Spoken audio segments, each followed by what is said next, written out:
Hello students, मैं Anshika MGI education से। आज मैं आपके लिए उसके आगे के नोट्स लेकर आई हूँ। लास्ट मैंने आपको टाइप्स ऑफ अकाउंट तक पढ़ाया था ना। आज हम उसके आगे पढ़ेंगे अकाउंटिंग के बारे में, ठीक है।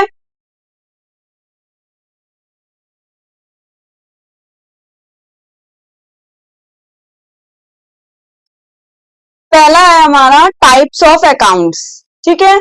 उस दिन भी मैंने आपको बताया था 3 टाइप्स ऑफ अकाउंट्स होते हैं, personal account, real account and nominal account, ठीक है। आज हम इसके रूल्स पढ़ेंगे कि कौन कौन से वो होते हैं, ठीक है।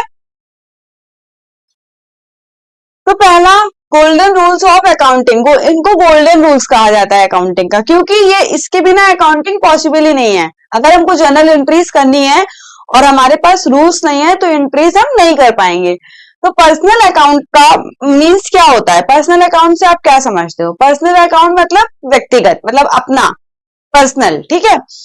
तो इसमें क्या होगा? Debit the receiver, credit the giver. मतलब कि जो रिसीव कर रहा है, जैसे मान लीजिए कहीं पे परचेज सेल का काम चल रहा है, वहां पर जो रिसीव कर रहा है वो आपका क्या हो जाएगा? डेबिट हो जाएगा। और जो दे रहा है, जो गिवर है, वो क्या हो जाएगा? क्रेडिट हो जाएगा। वही चीज यहाँ पर बताई गई है, debit the receiver and credit the giver. Next हमारा है रियल अकाउंट। रियल अकाउंट को कह सकते हैं वास्तविक खाता, ठीक है। रियल अकाउंट का रूल क्या होता है? Debit what comes in, credit what goes out. देखो क्या होता है इसमें, ये रिलेट करता है हमारा एसेट से, लाइक कोई प्रॉपर्टी है, ठीक है, तो ये उससे रिलेट करेगा। कोई प्रॉपर्टी है, ठीक है, बिल्डिंग है, तो इसमें ये रूल इसलिए लगता है कि क्या चीज हमारे पास आ रही है। हमारे पास हम फर्नीचर परचेज कर रहे हैं तो मतलब हमारे पास फर्नीचर आ रहा है, तो डेबिट व्हाट कम्स इन, तो फर्नीचर क्या हो जाएगा? यहाँ पे डेबिट हो जाएगा। And credit force goes out. और अगर हम फर्नीचर परचेज करेंगे तो हमें उन्हें कुछ देना भी पड़ेगा, लाइक हम उन्हें क्या देंगे? कैश देंगे, या बैंक से पेमेंट करेंगे, या क्रेडिट पे करेंगे। तो जो भी हम उनको दे रहे हैं, लाइक कैश या चेक, तो वो क्या हो जाएगा? क्रेडिट हो जाएगा, ठीक है। तो ये रूल यहाँ पे लगता है। इसका भी मैं एंट्री बता देती हूँ, लाइक पर्सनल अकाउंट है जैसे यहाँ पर, तो यहाँ पे दिया है debit the receiver, credit the giver, ठीक है। तो जैसे वी पेड टू मोहन, ठीक है, अगर हम लोग मोहन को कोई चीज पे कर रहे हैं, ठीक है, तो मोहन रिसीवर हो गए क्योंकि मोहन को हम पे कर रहे हैं, तो मोहन क्या हो जाएंगे? यहाँ पे डेबिट हो जाएंगे, डेबिट द रिसीवर। और क्या चीज पे कर रहे हैं? कैश। तो कैश हमारे पास से मोहन के पास आ रहा है, हमारे पास से जा रहा है, तो हम कैश क्या हो जाएगा? यहाँ पे क्रेडिट हो जाएगा, क्रेडिट द गिवर। तो ये हमारा पर्सनल अकाउंट हो गया, ठीक है। नॉमिनल अकाउंट में क्या होता है? नॉमिनल अकाउंट आपको तब आएगा जब आपको एक्सपेंसेस और इनकम पता होंगे कि अकाउंटिंग में कितने कौन कौन से एक्सपेंसेस होते हैं और कौन कौन सी इनकम होती है, ठीक है। जैसे कि अगर आपको एक्सपेंस के बारे में पता होगा कि वेजेस, वेजेस क्या है? वेजेस हमारी एक्सपेंसेस है। वेजेस पता है क्या होता है? वेजेस हम मजदूरी को बोलते हैं। जैसे कोई लेबर होता है, वो काम करता है मैन्युफैक्चरिंग डिपार्टमेंट में, वो कोई चीज बना रहा है, तो उसको लास्ट में क्या, जैसे हम लोग ऑफिस स्टाफ को सैलरी मिलती है, मोस्टली ऑफिस में सैलरी दी जाती है, ठीक है, और लेबर्स को क्या दी जाती है? वेजेस दी जाती है। तो वो हमारा एक एक्सपेंस होता है, तो वो उसको उसमें रूल कैसे अप्लाई करना है, तो वो नॉमिनल अकाउंट के थ्रू पता चलता है, ठीक है। तो इसका रूल है debit all the expenses and losses, credit all the income and gains. तो ये फॉर्मूला हमारा कहाँ अप्लाई होगा? नॉमिनल अकाउंट में। आगे मैं आपको बताऊंगी इनकम और एक्सपेंसेस कौन कौन सी होती है और ये फॉर्मूला वहां पर कैसे अप्लाई करते हैं, ठीक है। आइए नेक्स्ट वीडियो में चलते हैं। नेक्स्ट नेक्स्ट स्लाइड में हमारा क्या है? Journal entries. कैसे, यहाँ पे देखिए मैंने जर्नल एंट्रीज भी आपको कर कर दिखाई हैं कि जर्नल एंट्रीज कैसे की जाती हैं, ठीक है। तो पहले हमने रियल अकाउंट लिया है। रियल अकाउंट में जो अभी आपने रूल पढ़ा था एज इट इज वही रूल है, debit what comes in, credit what goes out. इसमें एंट्री में क्या कह रहे हैं? When we goods purchased in cash, ठीक है। इन्होंने क्या किया है? गुड्स परचेज की है कैश में। अभी यहाँ पर इन्होंने कैश भी किया हुआ है, मेंशन कर रखा है इन्होंने कैश, ठीक है। अगर यहाँ पर कैश की जगह कोई नाम होता, जैसे लाइक श्याम होता, ठीक है, या कुछ भी होता, तो वो हमारा कहाँ जाता? वो भी हमारा कैश की जगह पर जाता। जहां पर कैश है वहां पर श्याम हो जाते। श्याम हमारे कौन होते? क्रेडिटर होते, क्योंकि जो उधार पे माल खरीदता है उसको हम लोग क्या बोलते हैं? सेंड्री क्रेडिटर बोलते हैं। जो उधार पे माल बेचता है उसको हम लोग सेंड्री डेटर्स बोलते हैं, ठीक है। तो यहाँ पर क्या कह रहे हैं, when we goods purchase in cash, तो कोई चीज हम परचेज कर रहे हैं, इसमें हम लोग सामान को चीज, जो चीज होगी अगर फिक्स एसेट नहीं है तो वो नहीं लिखेंगे, वहां पर हम लोग क्या लिखेंगे, परचेज लिखेंगे। ठीक है, तो यहाँ पर क्या लिखा गया है, परचेज अकाउंट डेबिट कैश। ये होती है नरेशन। जब भी हम कोई एंट्री करते हैं तो उसके नीचे हम उसको मेंशन भी करते हैं कि हमने क्या किया हुआ है ऊपर एंट्री में, क्योंकि अगर हम किसी कंपनी में वर्क कर रहे हैं और अगर हमने सेल या परचेज कुछ किया हुआ है और हम उसमें मेंशन नहीं करेंगे कि ये उधार पे की गई है, क्रेडिट पर है, या कैश में है, या चेक के थ्रू है, तो वो नहीं समझ पाएंगे कि ये कैसे की गई है। ठीक है, तो उसके लिए हम लोग यहाँ पर नरेशन भी मेंशन करते हैं। तो क्या लिखा हुआ है यहाँ पे, being goods purchase in cash. ठीक है, तो ये हमारी रियल अकाउंट की पहली एंट्री हो गई।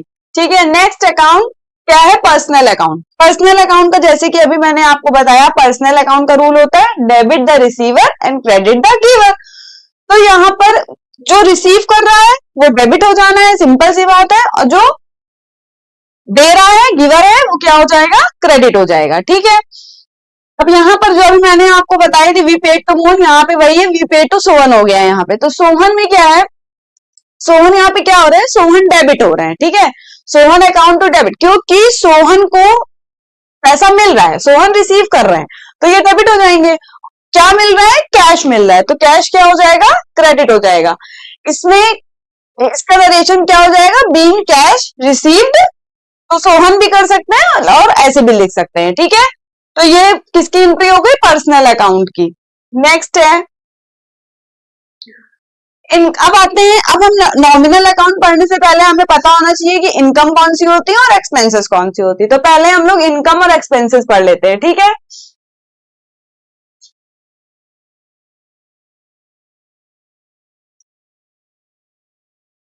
हम्म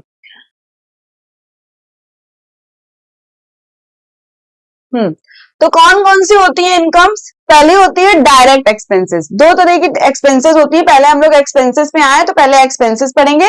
दो तरह की एक्सपेंसेस होती है, एक होती है डायरेक्ट एक्सपेंस और एक होता है इनडायरेक्ट एक्सपेंस। ठीक है,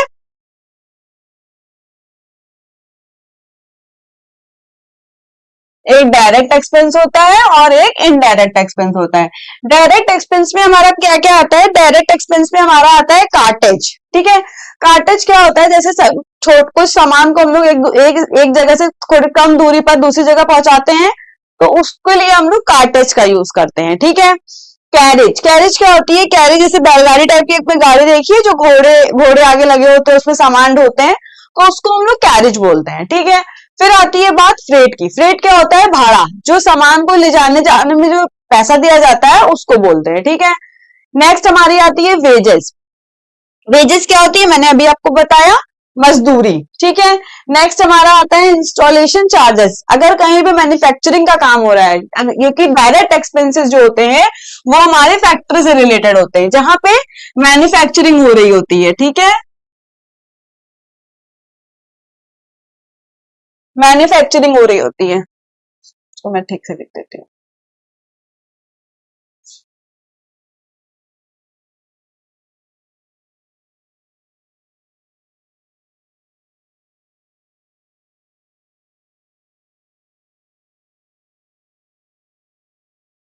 ठीक है, मैन्युफैक्चरिंग मतलब सामान बन रहा होता है। नेक्स्ट हमारा आता है इंस्टॉलेशन चार्जेस हो गया, फिर आता है कोल फ्यूल एंड इलेक्ट्रिसिटी। तो क्या क्या होता है इसमें, जैसे कहीं पे सामान बन रहा है तो वहां पर कोल भी चाहिए, मतलब कोयला भी चाहिए, फ्यूल मतलब ईंधन भी चाहिए, इलेक्ट्रिसिटी बिजली भी चाहिए, चीजों को बनाने के लिए उसका यूज करना पड़ेगा। ठीक है, फिर आती है हमारी बात रिपेयरिंग की। रिपेयरिंग में क्या होता है, रिपेयरिंग में जैसे बड़ी बड़ी मशीनें लगी हुई है मैन्युफैक्चरिंग डिपार्टमेंट में, तो वहां पर क्या चाहिए, वहां पर मान लो कोई मशीन खराब हो गई तो उसको ठीक करना पड़ेगा। उसको ठीक करने के लिए हम लोगों को रिपेयर कराना पड़ता है, तो रिपेयर भी हमारा एक्सपेंसेस में आता है। कौन से एक्सपेंसेस में आता है, डायरेक्ट एक्सपेंसेस में आता है। उसके बाद नेक्स्ट आता है हमारा ऑक्ट्राई। ऑक्ट्राई पता है क्या होता है, ऑक्ट्राई को बोलते हैं चुंगी। जैसे पहले कर, ये कर होता है, जैसे कि किसी शहर से किसी जिले में जाने के लिए थोड़े में जो दिया जाता है उसको ऑक्ट्राई बोलते हैं। बट जब से 2017 से जीएसटी आया है तब के उसके बाद से इसको खत्म कर दिया गया है। ठीक है, तो अब ये एक्सपेंस में नहीं आता है, बट मैंने आपको बता दिया है कि ये भी डायरेक्ट एक्सपेंस ही होता है।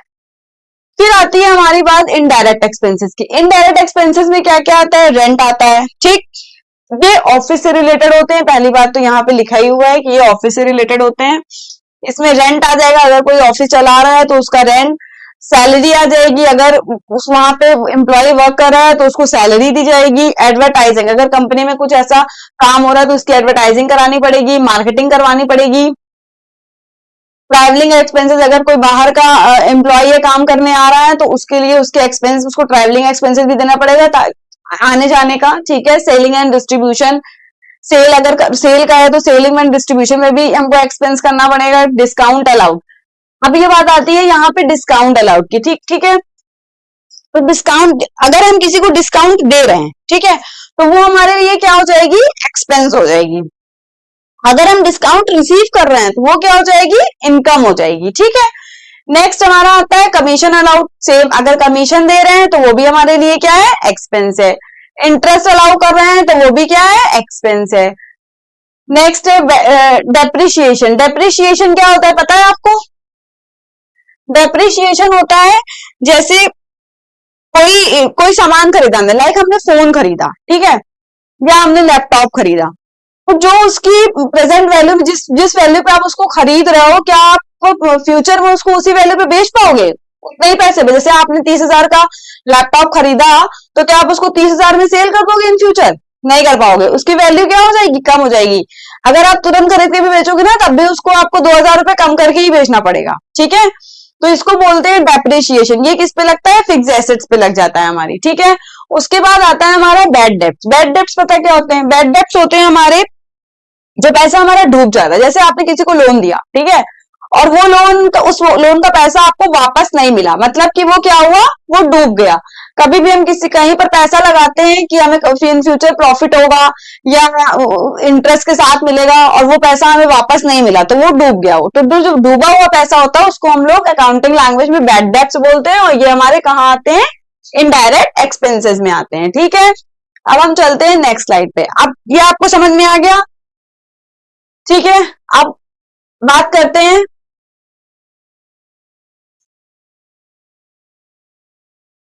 इनकम्स की। तो जैसे डायरेक्ट एक्सपेंसेस जैसे एक्सपेंसेस होते हैं, वैसे इनकम भी होती है। तो इनकम भी हमारी टू टाइप्स होती है, एक होती है डायरेक्ट इनकम, एक होती है इनडायरेक्ट इनकम। तो डायरेक्ट इनकम कोई नहीं, कुछ भी नहीं होती है। क्यों? क्योंकि मैन्युफैक्चरिंग और फैक्ट्री से रिलेटेड होता है। जहां पे सामान बन रहा है वहां पर तो एक्सपेंस ही होगा ना, इनकम तो कोई सवाल ही नहीं है कि वहां पर हमारी इनकम हो, ठीक है। तो इनकम हमारी कुछ भी नहीं होती है। होती क्या है हमारी, इनडायरेक्ट इनकम हो सकती है, ठीक है। डायरेक्ट इनकम नहीं होगी, इनडायरेक्ट इनकम होगी, क्योंकि वो ऑफिस से रिलेटेड होती है। इनडायरेक्ट इनकम में भी 4 टाइप्स ऑफ इनकम होती है। कौन कौन सी होती है? जैसे आपको अभी मैंने बताया था, एक्सपेंस में कमीशन अलाउड किया तो वो हमारा एक्सपेंस है, इंटरेस्ट अलाउड किया तो वो हमारा एक्सपेंस है, और डिस्काउंट अलाउड किया तो वो भी हमारा एक्सपेंस है। लेकिन अगर हमें ये चीज रिसीव हो रही है, जैसे कमीशन रिसीव हो गया, तो वो मेरे लिए क्या है, इनकम है ना, और वो हमें कहाँ रिसीव होगा, ऑफिस में रिसीव हो सकता है, डिस्काउंट रिसीव हो सकता है, या फिर इंटरेस्ट रिसीव हो सकता है, ठीक है। तो ये तीनों चीजें किसमें आती है हमारी, ये आती है हमारी इनडायरेक्ट इनकम में, ठीक है। नेक्स्ट हमारा आता है एप्रिसिएशन। अभी आपने पढ़ा था ना डेप्रिसिएशन, तो वैसे ही एप्रिसिएशन होता है। डेप्रिसिएशन में क्या था, किसी फिक्स एसेट्स की वैल्यू जब कम हो गई, डिक्रीज हो गई, तो वो डेप्रिसिएशन हो गया। और अगर उसकी वैल्यू इंक्रीज हो गई तो वो क्या हो गया, एप्रिसिएशन हो गया, ठीक है। बेसिकली ये कहां पर होती है, प्रॉपर्टी। अगर हमारी प्रॉपर्टी है उसी की वैल्यू हमारी क्या होगी, इंक्रीज होगी। तो एप्रिसिएशन जो लगता है वो प्रॉपर्टी पे ही लगता है, ठीक है। मान लो कि हमने कोई प्लॉट खरीदा, ठीक है, प्लॉट खरीदा, तो उसकी वैल्यू जितने पैसे पे हमने खरीदा है, वो क्या फ्यूचर में उतने ही पैसे पे रहेगा, नहीं ना, उसका इंक्रीज हो जाएगा। मान लो 10 लाख का खरीदा तो वो आगे इन फ्यूचर 20 लाख का हो जाएगा, 20 लाख का खरीदा तो वो 40 लाख का हो जाएगा। कभी डबल होता है, कभी ट्रिपल होता है, ठीक है। तो इस तरह से हमारी वैल्यू अप्रिशिएट होती रहती है, ठीक है। नेक्स्ट हमारा आता है इनकम हो गया आपकी, एक्सपेंसेस हो गई। अब हम आते हैं नॉमिनल अकाउंट पे। नॉमिनल अकाउंट पे यही रूल लग रहा था, इसलिए मैंने आपको पहले एक्सपेंसेस और इनकम क्लियर करी, क्योंकि अगर आपको वो पता नहीं होती तो आप इस रूल को यूज नहीं कर पाते कि इसको कैसे अप्लाई करना है, ठीक है। अब जैसे यहां पर दे रहा है नॉमिनल अकाउंट का रूल बता रहा है debit all the expenses and losses and credit all the income and gains. ठीक है, तो जितने भी लॉसेस होंगे, जितनी भी एक्सपेंसेस होंगी, वो क्या हो जाएंगी, हमारी डेबिट हो जाएंगी। जितनी भी इनकम होंगी और गेन्स होंगी, वो प्रॉफिट होंगे, वो क्या हो जाएंगे, हमारे क्रेडिट हो जाएंगे। ठीक है, जैसे हमने सैलरी पे की, तो सैलरी पे करी है, तो सैलरी हमारे लिए क्या था, एक्सपेंस। अभी मैंने आपको बताया सैलरी हो गई, रेंट हो गया, तो ये हमारा एक्सपेंस है। तो अगर एक्सपेंसेस ऑलवेज डेबिटेड, तो यहाँ पर क्या हो गया, एक्सपेंस, सैलरी डेबिट हो गई है। ठीक है, और किस में दी जाएगी सैलरी, या तो कैश में दी जाएगी और या तो बैंक के थ्रू दी जाएगी। ठीक है, तो या तो कैश के थ्रू दी जाएगी और या तो बैंक के थ्रू दी जाएगी। तो यहाँ पर कैश भी क्रेडिट हो सकता है और बैंक भी क्रेडिट हो, अगर आपने चेक में दिया है तो बैंक क्रेडिट हो सकता है, या बैंक अकाउंट में दिया है तो बैंक क्रेडिट हो सकता है। ठीक है, उसके बाद नेक्स्ट आता है हमारा इंटरेस्ट रिसीव्ड। इंटरेस्ट अगर रिसीव हुआ, जैसे मैंने अभी आपको बताया था, वहां पे इंटरेस्ट अलाउ किया, तो अगर अलाउ कर देंगे तो वो हमारा क्या हो जाएगा, एक्सपेंस हो जाएगा। और अगर इंटरेस्ट रिसीव कर लेंगे तो वो हमारी इनकम हो जाएगी। अलाउ करेंगे तो वो डेबिट में चला जाएगा, और रिसीव करेंगे तो वो क्रेडिट में चला जाएगा। जैसे कि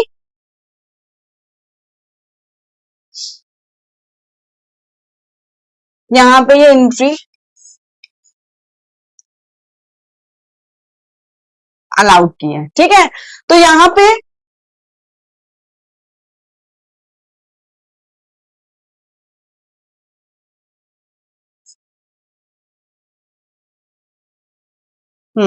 इंटरेस्ट अलाउड किया गया है, और इंटरेस्ट अलाउड करते हैं तो वो हमारा एक्सपेंस होता है।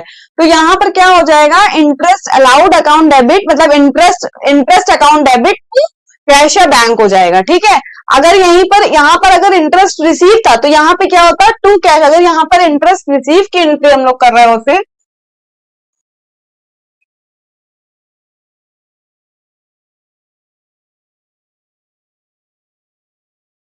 जैसे कि यहाँ पे लिखा था, जो इसकी एंट्री गलत थी, तो यहाँ पर क्या हो जाएगा, कैश अकाउंट डेबिट हो जाएगा, और टू इंटरेस्ट अकाउंट। ठीक है, क्योंकि इंटरेस्ट रिसीव्ड हमारा क्या है, इनकम है, और इनकम क्या होती है, क्रेडिट होती है। और यहाँ पे इंटरेस्ट रिसीव्ड क्रेडिट है, तो ये गलत हो गया। तो यहाँ पर क्या होगा, इंटरेस्ट अलाउड हो जाएगा, मतलब दे रहे हैं तो एक्सपेंस है, और एक्सपेंसेस ऑलवेज डेबिटेड, तो इंटरेस्ट क्या हो गया, डेबिट हो गया। ठीक है, और कैश यहाँ पे टू कैश किया तो कैश में देंगे, और अगर रिसीव कर रहे हैं तो भी कैश में या बैंक के थ्रू करेंगे, तो इंटरेस्ट हमारा क्रेडिट हो जाएगा। ठीक है, क्योंकि यहाँ पर ये रूल अप्लाई हो गया। ठीक, समझ में आ गई ये चीज, कोई कंफ्यूजन? चलो next, thank you so much. इसके आगे अब मैं आपको नेक्स्ट वीडियो में पढ़ाऊंगी कि अब हमारे अब मेन आता है हमारा फाइनल अकाउंट, कि हमारा फाइनल अकाउंट कैसे बनता है। ठीक है, फाइनल अकाउंट्स में कैसे एंट्रीज करी जाती हैं, कैसे बैलेंस शीट रेडी की जाती है, लास्ट में बैलेंस शीट के थ्रू पता चलता है कि हमारा बिजनेस किस किस कैसे रन कर रहा है, सही से रन कर रहा है या उसमें मिस्टेक्स है, तो उसको बाद में उसको एनालाइज करके ठीक किया जाता है। ठीक है, thank you so much class.